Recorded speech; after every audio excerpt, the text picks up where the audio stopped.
how often have you gone to the garden supply store and you've seen a beautiful, full-looking tomato plant and it looks like a great value, but you get it home and very quickly it starts to die? Well, I'm going to show you some tricks that the gardening industry uses to make these plants look more full and what you can do to have more success at home. But before we get started, make sure that you like, subscribe, and hit the notification bell so that you can get more videos about gardening and being more self-sufficient.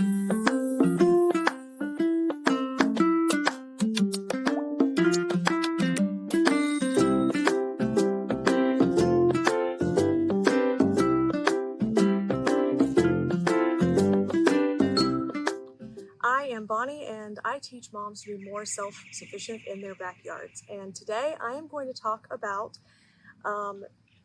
buying our tomato plants from the store and also what we need to do once we get them home, as well as how to transplant, how to care for them, okay? So to start off, I did find a stink bug on my tomato plants. I did purchase tomato plants this year because I did not get my seeds started in time and I still wanted some tomatoes. So I did go ahead and buy some established plants. I chose varieties that were determinate because they will grow more quickly, they will produce fruit faster, and they will come ripe all at the same time. They will also require less support. They do not get as tall, they stay bushy.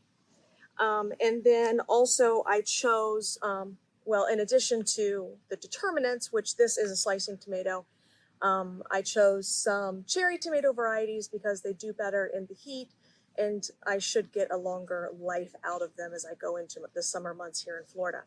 So this tomato plant, I did choose it because it was a bushing variety, but in fact, let's see, what is this? This is a patio tomato.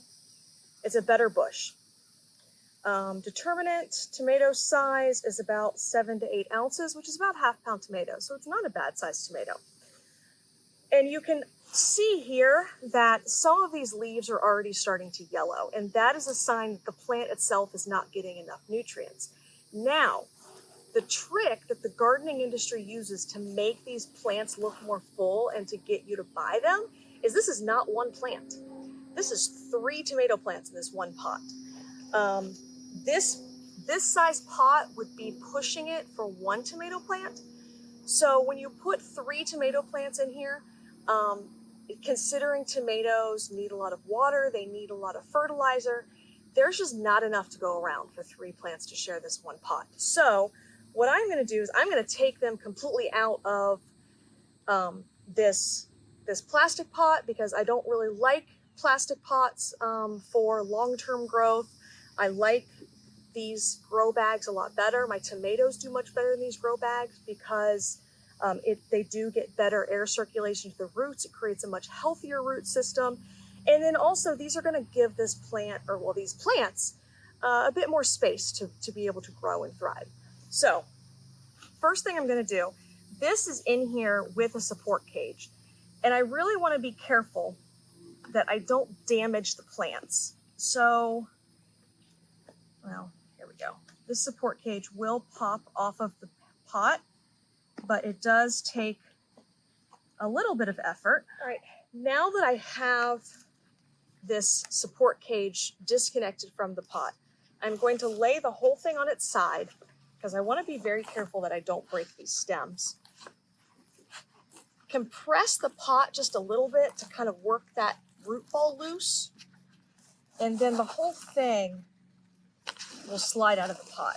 You may need to very gently apply pressure.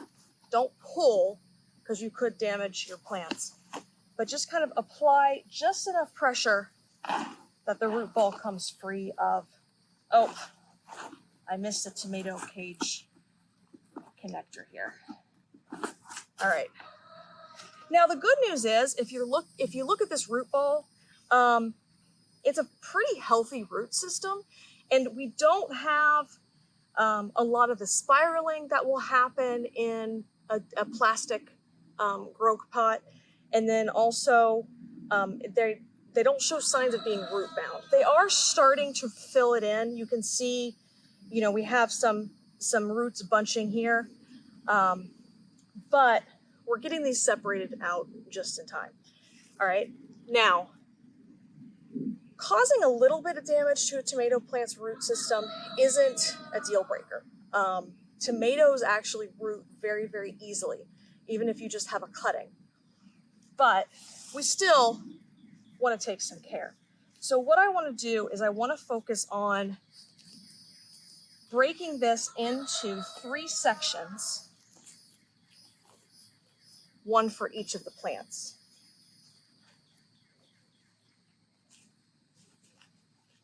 All right, and those came apart really easily.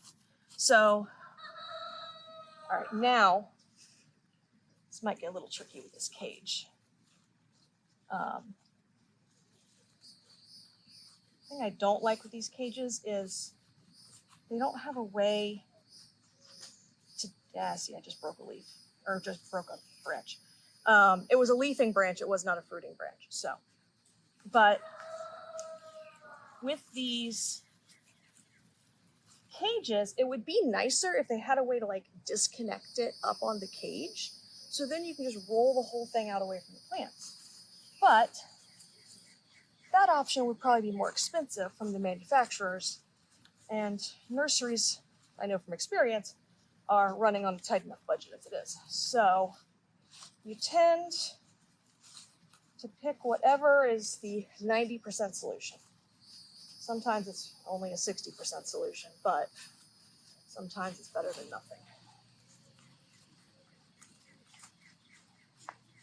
You can always find ways to spend more money in the garden. You can't always find more ways to make money in the garden. Okay. Now, I'm going to get comfortable on the ground if you haven't noticed. I'm going to take one of my plants here. And this is really no different than if you are transplanting into the garden itself, okay? You see, we've got our root ball here.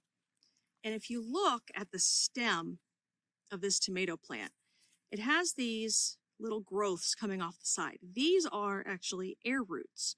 So what has happened is there has been enough moisture either in the pot, maybe from being overcrowded in the pot, or just in the air in general, because we see this a lot in Florida, where even up the stem, it is trying to produce roots.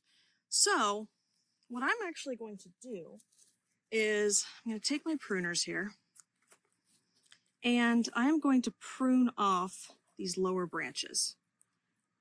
And this is a good idea to do when you're, transplanting tomato plants anyway, for the fact that these leaves that are closer to the soil are going to be more likely to develop diseases and fungal issues that could spread to the rest of the plant because they're more likely to get splashed with the dirt. All of our fungal spores and things that end up infecting our plants originate in the soil. So we want to make sure that we're limiting contact with the soil as much as possible. So now we're going to be looking at actually putting our tomato plant into our grow bags. First thing I'm going to do is I'm going to use a tomato cage. I do use tomato cages for determinate varieties because they are more bushy. They need more support for the fruit. If they get tall enough, I may also turn around and put a stake in here or put them up against something that's going to provide more support. But at least for now, at this stage, at this size, the tomato cage is fine. All right, but I want to put this in first because what I'm going to do is feed this plant down through the top.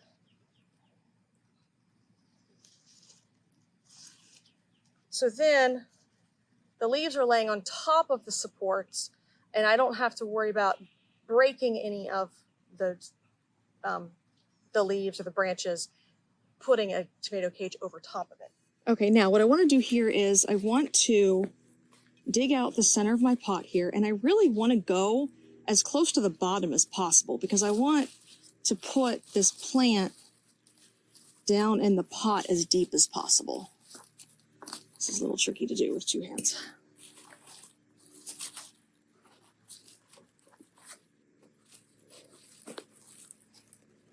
make sure, I don't want any of these leaves to be in the soil. Brown leaves, good. Green leaves, bad. All right. Okay. Now here's that branch that I accidentally broke earlier. So I'm going to go ahead, I'm going to go just a little bit further up. Actually, you know what? I'm just going to take the whole branch off. I'm going to come all the way up here to the stem, take that whole thing off. Now, the other thing I have here is I have this leaf that is already dying from being overcrowded in the pot. And it's also pretty close to the base of the plant. So I'm going to go ahead and take that off as well. And you will notice that I have quite a bit of space still in the pot. So what I am likely going to do, in fact, actually, I'm going to take this one off as well. And I will go ahead and fill the rest of this container with soil, or more than likely I'll fill it with compost, so that I can cover the rest of that stem and really bring the soil line like right up to here. Okay, so now I've got this one all potted up. I'm going to go ahead and do the same process with the other two.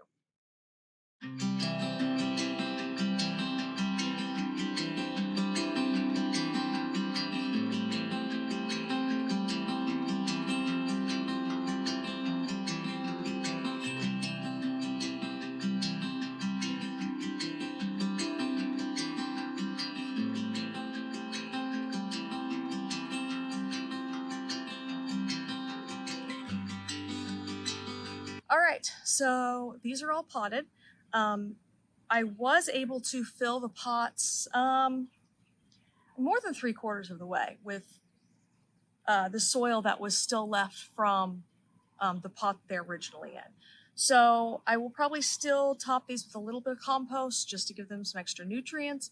But then I want to leave an inch or two for mulch that I will put on the top to help to retain moisture.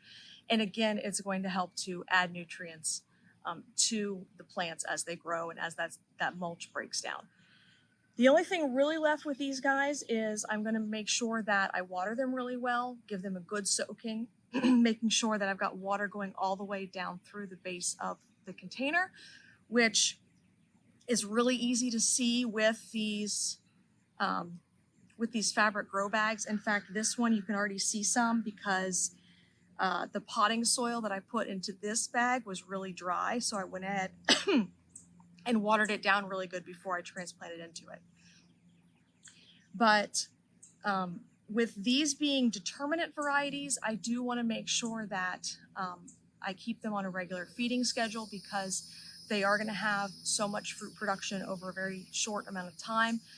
So probably even feeding them once a week so that they get everything that they need. And then, of course, making sure that they have adequate water as well. I will keep an eye on them. Typically, I only need to water every other day, but this time of year we have very low humidity and no rainfall, so I may even need to water them every day. Especially with them just being transplanted and having that shock, I want to make sure that they're staying well watered and that I fertilize them so that they recover as quickly as possible from being transplanted. With these being a determinate variety as well, I do not prune them. And so as I was transplanting them, you may have noticed that they do already have some suckers on them. I'm not going to remove those suckers. With determinate varieties, we go ahead and let those suckers grow out, let the whole plant bush out, because once it is done producing whatever, done producing its crop, everything comes ripe at the same time and the plant is done.